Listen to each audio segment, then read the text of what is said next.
2 small shoes, 1 silent house, and a question the RCMP still can't stop asking. Where are Lily and Jack Sullivan? Lily was just 6. Jack only 4. On the morning of May 2nd, 2025, they were reported missing from their home near Lansdowne Station. Within hours, the RCMP issued public advisories and launched a massive search. Drones in the sky, dogs on the ground, volunteers combing every inch of the forest. Within hours, searches numbered in the hundreds. By day 6, the search was scaled back. Why?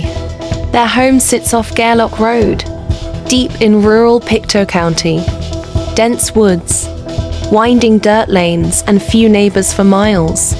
The kind of isolation that can feel safe, until it isn't.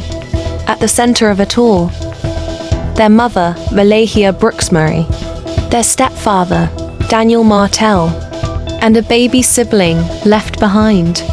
A family suddenly shattered by a disappearance no one can explain. This isn't just a story. It's a nightmare still unfolding. Stay with us as we follow every official lead, every possible clue, and every haunting silence. And if you believe every voice counts in seeking the truth, please subscribe now. Help us reach 1,000 subscribers, so together, we can shine a light into the darkness that swallowed Lily and Jack. May 1st, 2025. Lily and Jack Sullivan are seen in public with their family. Police later confirm they have surveillance footage of that sighting. The next morning, May 2nd, just after 10 a.m., their parents call police. The children are gone. According to their account, the kids had been inside the home. And then there was silence. The details are sparse, but what is known is chilling. The family says the backsliding door makes no sound when opened. For investigators, that matters.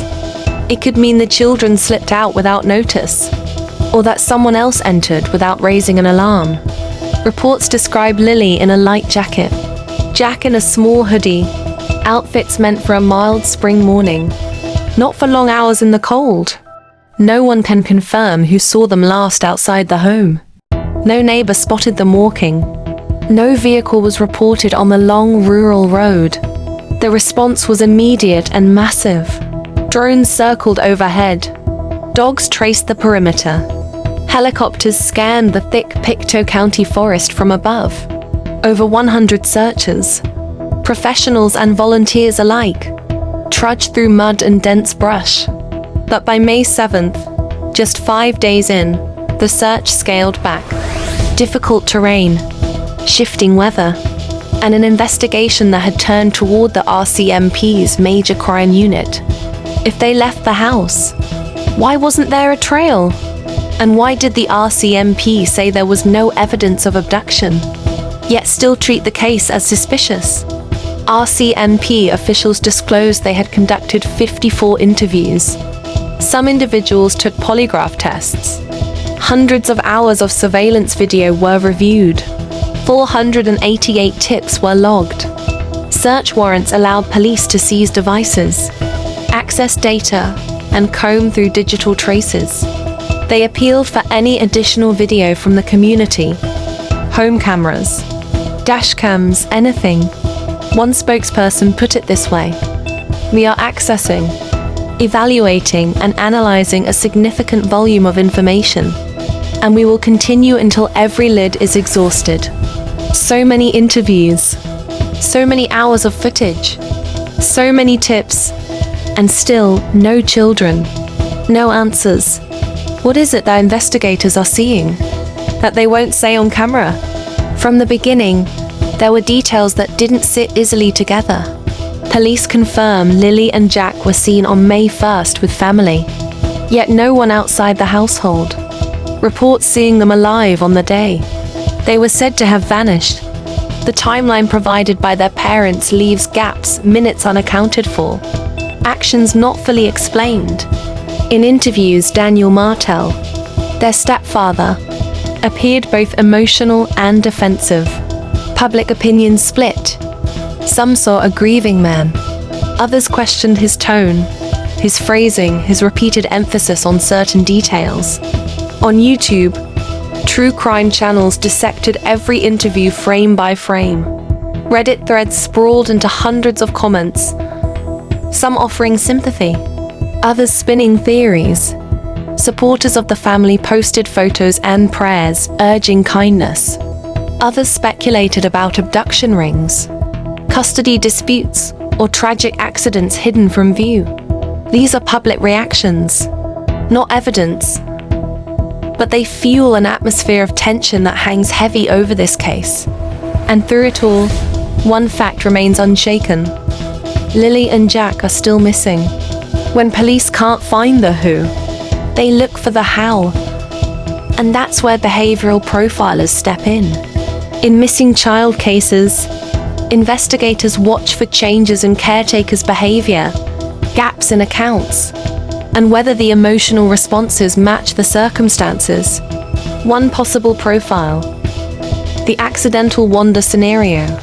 2 small children slip out unnoticed, the silent sliding door letting them vanish into the woods.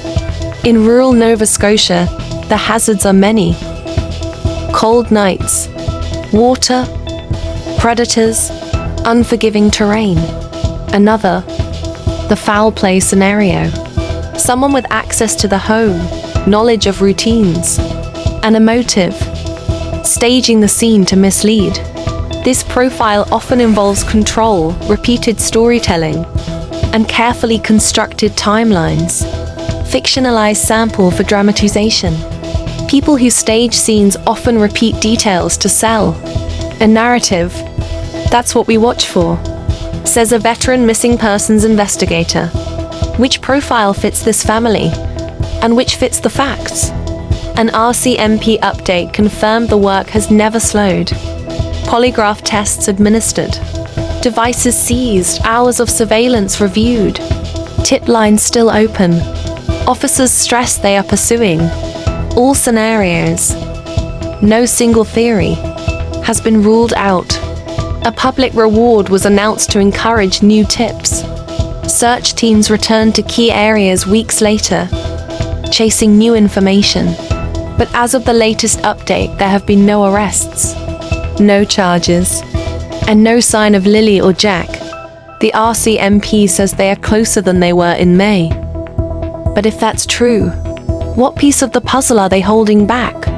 As of the most recent RCMP update, June 11, 2025, no criminal charges have been publicly filed in connection to the disappearance of Lily and Jack Sullivan.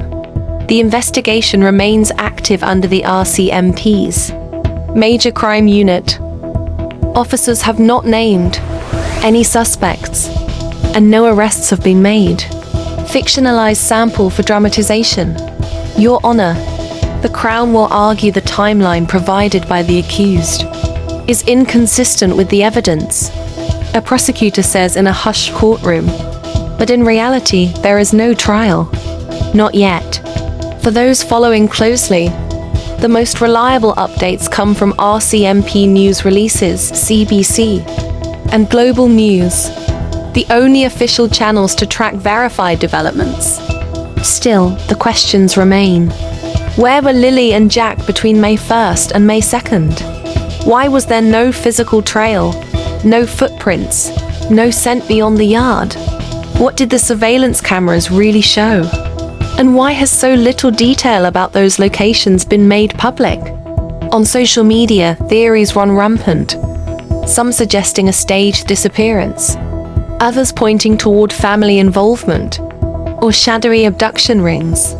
These are unverified, often speculative, and can cause real harm. They reflect the internet's hunger for answers, but not the evidence investigators rely on.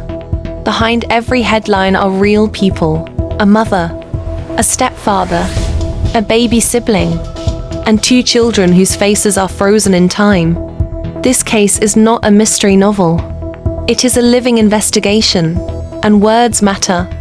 If you know anything, no matter how small, the RCMP asks you to call their tip line or contact Crime Stoppers anonymously. You can find their official appeal in the June 11th release on the RCMP's website.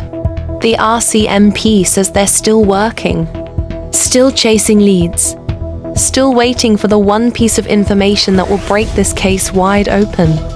So the question remains, who has the answer? And why haven't they come forward?